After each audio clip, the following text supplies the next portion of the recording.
Life partner হিসেবে তো অনেকের তো অনেক ক্রাইটেরিয়া থাকে। আর অবশ্যই প্রথমে ভালো মানুষ হতে হবে, এটা তো ফার্স্ট থিং।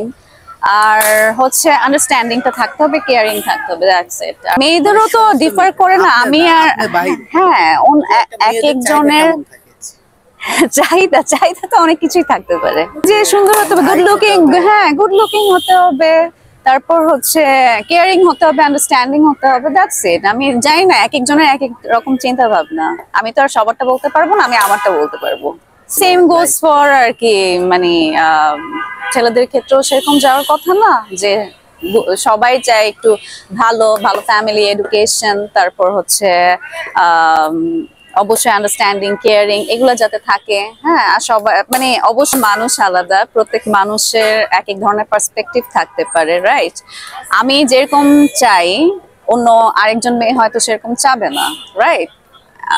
কিন্তু মেইন যে জিনিসগুলো নর্মালি থাকে, মানুষটা ভালো হোক, দেখতে সুন্দর হোক, না হলেও প্রবলেম নাই, বাট মানুষটা আমাকে যেন বুঝতে পারে। হ্যাঁ, আর কেয়ারিং হয় অবশ্যই, যদি লাইফ পার্টনার হিসেবে চিন্তা করি বা বয়ফ্রেন্ড যেটাই বলেন, অবশ্যই একসাথে থাকার পরিকল্পনা করেই তো চিন্তা করবো। রাইডার্স দলে আছি প্রবীর চৌধুরীর, আর আমরা হচ্ছে সব মানে মেল ফিমেল অনেক প্লেয়ার্স আছে, সবাই মিলে আর কি ভালো খেলার চেষ্টা করছি। ইনশাল্লাহ দেখা যাক ফাইনালে আমরা যেতে পারি কিনা, আর ফাইনালে গেলেও আর কি আর 6 আসলে অনেক যে মারছি জিনিসটা এরকম না, বাট ইয়া ট্রাইং। আমার এটা ফার্স্ট টাইম, সো আমার খেলতে মজা লাগছে। বাট এখন যদি 4-6 মারি, যে তখনও যে আমি 4-6 মেরে যাবো জিনিসটা সেরকম না, সিচুয়েশনের উপর ডিপেন্ড করে। But I am enjoying the আর কি হোল থিং। আমি কিন্তু কারো মাথা ফাটাইনি। আচ্ছা, আমি কাউকে মাথা ফাটাইনি। আমি যেখানে বল করছিলাম সামনে সব সাংবাদিকরা বসেছিল, হয়তো কারো মাথায় লেগেছে, I am so sorry for that, but আমার এরকম কোনো ইন্টেনশন নেই। বাট আমি প্র্যাকটিস করছি ভালো করার। দলে কে কে আছে? আমার দলে বাপি ভাইয়া আছে, তারপর হচ্ছে নাদিয়া আপু আছে, তারপর অর্ণব বন্ধু আছে, অনেকেই আছে, অনেক অনেক প্লেয়ার আছে আসলে। না, আগে তো দেখা যায় কাজের ক্ষেত্রে দেখা যায় হচ্ছে আমরা অনেক কাজ শেষ করে আসলে আমরা চলে যাই বা কখনো আড্ডা দেওয়া হয়, কিন্তু এরকম হচ্ছে সবাই একসাথে আমরা একসাথে মানে খেলছি, এই বিষয়টা একদম নতুন। আর আমার খুব মজা লাগছে যে মনে হচ্ছে ঈদ ঈদ একটা ব্যাপার, সো এটা আর কি বেশ ভালো লাগার বিষয়। অবশ্যই অন্যরকম হবে, কারণ দে আর প্রফেশনাল প্লেয়ার্স, আমরা হচ্ছে জাস্ট হচ্ছে একটা আয়োজন করা হয়েছে বড় করে, আমরা খেলবো, এটা একটা উৎসবের মতো, এরকম না যে আমরা অনেক ভালো খেলবো।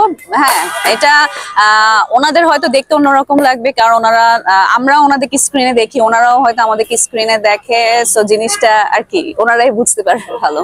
নর্মালি এরকম খেলা হয় না, বাট এবার যখন এত বড় আয়োজন করে খেলা হচ্ছে আমার খুবই ভালো লাগছে, কারণ এটা পুরোটা নতুন এক্সপেরিয়েন্স। হ্যাঁ, আমরা সবাই হচ্ছে তো কেউই তো আসলে প্রফেশনাল না, বাট আমরা সবাই ট্রাই করছি ভালো খেলার।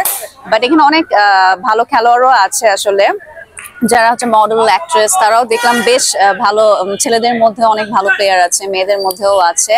সো ইয়া, অনেক নতুন নতুন অনেক কিছু শিখছি আর কি। আমার হচ্ছে একটা ফিল্মের কাজ শুরু করেছি, যেটা আমার হাফ শুট ডান হয়েছে, আরো হাফ বাকি আছে। অলসো আমি নতুন বেশ কিছু কাজ করছি, নতুন কিছু প্রজেক্টে কোরবানের জন্য। অলসো ইনশাল্লাহ আর কি নাটকে এখনো আমাদের আসলে পাবলিকলি এখনো আসে নাই, সেটা শেষ হইলে আমি বলতে পারবো আর কি। আমি যেহেতু আছি, আমার অ্যাক্টর হিসেবে নিজেকে আমি দেখতে চাই, ভালো ভালো প্রজেক্ট করতে চাই। আমাদের ওটিটিতে এখন অনেক ভালো ভালো প্ল্যাটফর্ম হয়েছে, আমাদের ফিল্ম ইন্ডাস্ট্রি এখন আগাচ্ছে, তো সবকিছু মিলে আমার মনে হয় এখন বেশ ভালো সময় কাজ করার জন্য। মানে নাটকেও তো ভালো প্ল্যাটফর্ম, ওটিটিও সুন্দর সুন্দর কাজ হয়, সো ওয়াই নট। আমার যদি কাজের জায়গা থাকে, আমার যদি আমি অ্যাজ অ্যান অ্যাক্টর যদি আমি চাই যে আমি ডিফারেন্ট রোল প্লে করতে চাই, ডিফারেন্ট স্টোরিতে কাজ করতে চাই, তো অবশ্যই আর কি যেই মুভ করতে চাই মুভ করবে।